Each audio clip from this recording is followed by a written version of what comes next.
the soul has three levels to it. The highest level of the soul, its absolute root, is called Ayin, the divine nothingness. Ayin Mazal Yisrael. So teaches us the Baal Shem Tov that the divine nothingness is the Mazal. The Mazal is the Shoresh, the root of the soul. Then a person, when he's born, is given a name. And the name is given to him by his parents who have Ruach HaKodesh. It's a divinely inspired name. And that name has in it the shlichut, the special shlichut and service of that soul in this world, in this lifetime. But in between the ayin and the name is light. Or simple light. The light, when it goes through a prism, a whole spectrum, a whole rainbow of colors emerges. And every name has its particular spectral lines to it, which define its nature and its purpose, its function in the world. What other things in Kabbalah correspond to these three levels of ayin and or and name? One simple correspondence is the first three supernal sfirot, which are Keter and Chokhmah and Binah. Keter is above mind, it's super-rational, it's unconscious. The unconscious, the ultimate unconscious level of the soul is the ayin, the nothingness. The revelation of light is called Reshit HaGilui. The first initial revelation of light is wisdom. It's a flash, a lightning flash of wisdom. That's light, that's pure light. But form, to assume a certain form, which is like to assume even a body with a purpose, a well-defined, understandable purpose in life, that's bina, that's understanding. So the simplest way to understand these three levels that we are discussing that pertain to this week's parasha is that they correspond to the first three sfirot, which are, once more, Keter is the crown, is the absolute nothingness of the soul. And then comes wisdom, which is also the relative nothingness, relative to Binah, to understanding. That's the light, the flesh. And then comes understanding, which in our context is understanding who I am. In Kabbalah, every one of these sfirot has a question and answer to it. The question and answer of Binah, of Ima, Binah is called the mother figure, is me, who? Who am I? And that who am I is my purpose in life. That's Binah, and that's form. Binah gives form just like a mother gives form to the embryo, to the simple seed of the father. That's exactly what happens in the womb of understanding who am I and what is my purpose in life.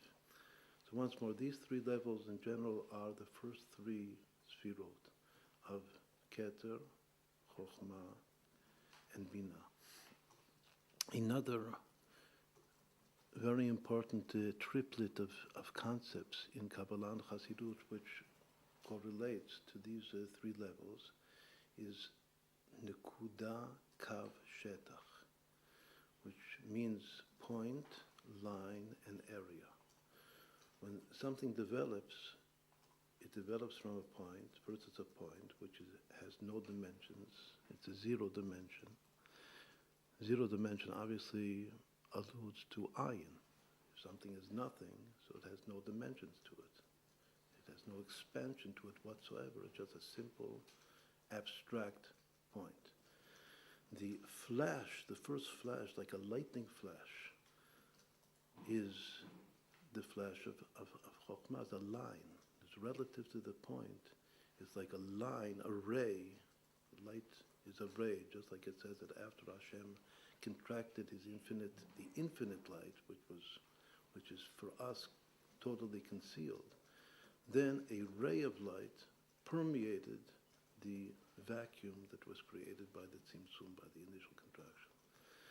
That's wisdom relative to the nothingness of the unconscious that precedes that, which is simply a point, one dimensionless point.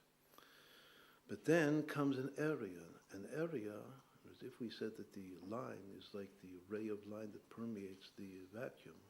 The area is the first figure that forms around that ray of light, which is called primordial man in Kabbalah. And that's already a well-defined figure with a purpose, with limbs, with everything ready to assume and perform his function in life. So that, once more, we have another very important triplet of concepts that to contemplate, to meditate upon in correspondence to our nothingness and light and name. One final meditation is that in the body itself, each one of us can meditate upon this.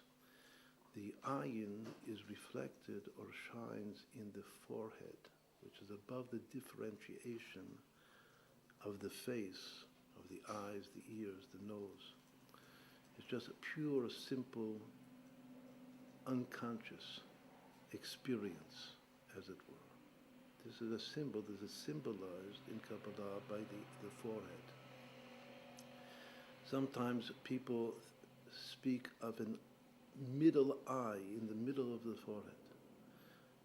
In Hebrew, ayin yud nun, means eye, but the inner essence of eye, of ayin, is ayin with an aleph, which means nothingness.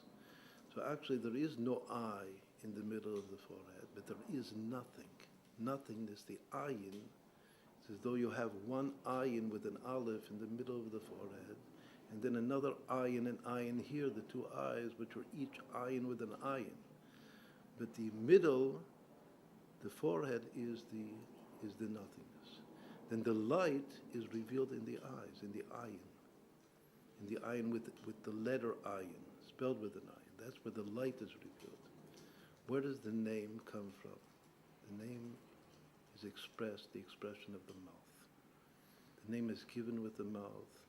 When a person is called by name, it's through the mouth. If it's letters, it's a combination, a permutation of letters to form a word. And the expression of the word is in the mouth. So the full form of one's purpose is given to him, as it were, by the mouth of Hashem. His light is a radiation from eyes.